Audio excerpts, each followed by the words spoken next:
everyone. Today we'll be discussing briefly how we form the passive structure.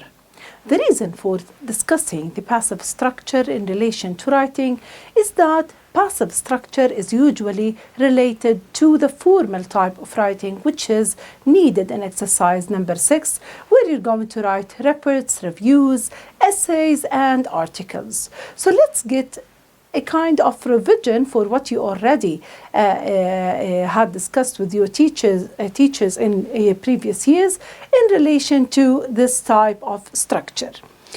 Passive structure is usually used in writing and in speaking as well. So this is something that you can practice on and keep using while you're doing your writing test or your speaking test. The girl kicked the ball. This is a very active sentence. As you can see, it's an active sentence. We have the agent, we have someone or something, the agent, the doer of the action. We have the verb who does the action or the thing, the action itself that was done. And here we have the ball, which we call it the recipient, to someone or something else. So someone or something, the agent does something to someone else. This is the active sentence. Now, in the passive voice, we change this around so that the recipient has something done to it by the agent. We move the agent to the beginning of the sentence, like for example here, the ball, someone or something, the recipient was moved to the beginning of the sentence, and then we have by the girl, which was the doer, it came to this place by someone or something, and the verb itself was also changed.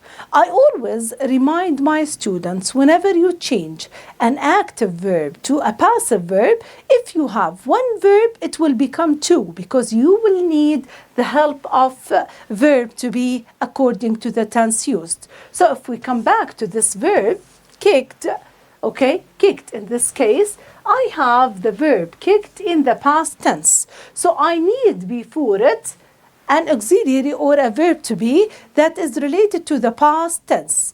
I have two choices. It's either was or were, right? So let's go back, okay, to what we picked.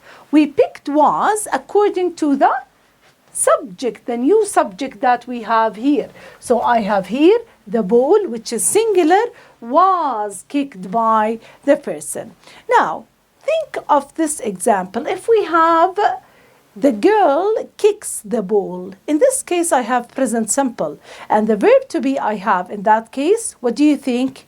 Yes, it's either is or am or is or are or am. In that case, you're going to use the ball is kicked because ball is a singular word, and of course it's going to pick is as a verb to be used before the verb kick, and this verb will be turned into verb 3, as you can see, which is the past participle. In general, this is the rule when we are dealing with turning an active voice into a passive voice. We use a verb to be before the main verb, and of course the main verb is going to be turned into the past participle form to make sure that our verb was turned into the passive structure. So again, as we said, the recipient became the subject. We made our changes on the verb, and the original subject will be the object in that case. This is how we do the passive structure. Very simply and briefly, we can discuss this.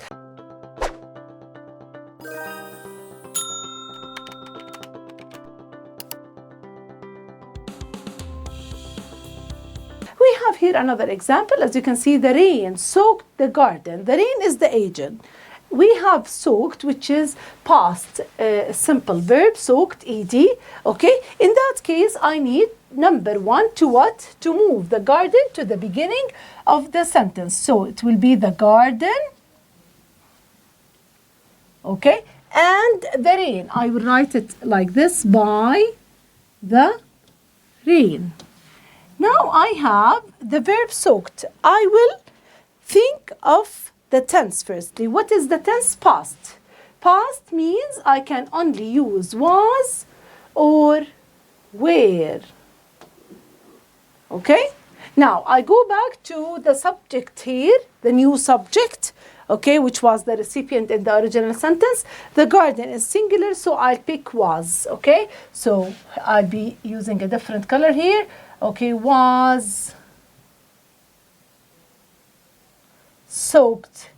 I'll keep it as it is since the verb soaked is the same in the form of simple past soaked or the past participle verb. It's all the same. So this is how we change the verb from active into passive according to the tense of the verb. What is the importance of discussing the passive structure? It is generally found in more formal kinds of text, in more writing. In the writing texts that you're going to, of course, tasks, you're going to do, of course, you'll need the passive structure for the formal type of writing text that you need to do, which is, of course, found in exercise number 6 in reports and in reviews. For example, in a report, you might find this sentence: the majority of students were advised to leave the room before the experiment.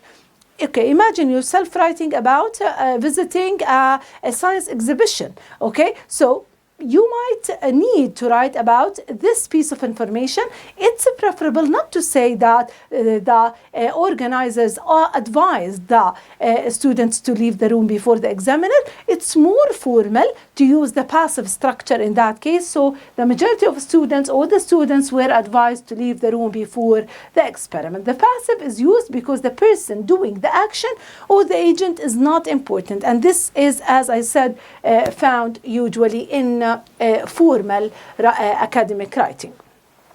Sometimes the passive voice is appropriate in movie or a book review because it's used to describe a person being affected by the events. So you might, for example, you want to briefly talk about the plot. Okay, no need to mention all the names and all the characters involved. You can just write it using the passive structure. And here we have an example. In the middle of the night, Sebastian was woken by the most hideous scream. As you can see here, I have, okay, he was woken, okay, and his body was gripped by a paroxysm of horror. Okay, so as you can see, it's better to use it when we're writing a review or when we're writing a report. Sometimes you might use it in essays and articles. So bear in mind that it's preferable, of course, to use the passive structure when it comes to writing any task that is related to exercise 6. Of course, in the video that is after this video, okay, if you scroll down, you'll find a video called Types of Tenses Appropriate for Each Writing Task. You'll find where exactly you need to use the passive structure, and you'll find examples for this. I hope now you have a brief and a quick revision for the passive structure, and I want to see you using the passive structure when it comes to doing exercise 6. Thank you very much for watching.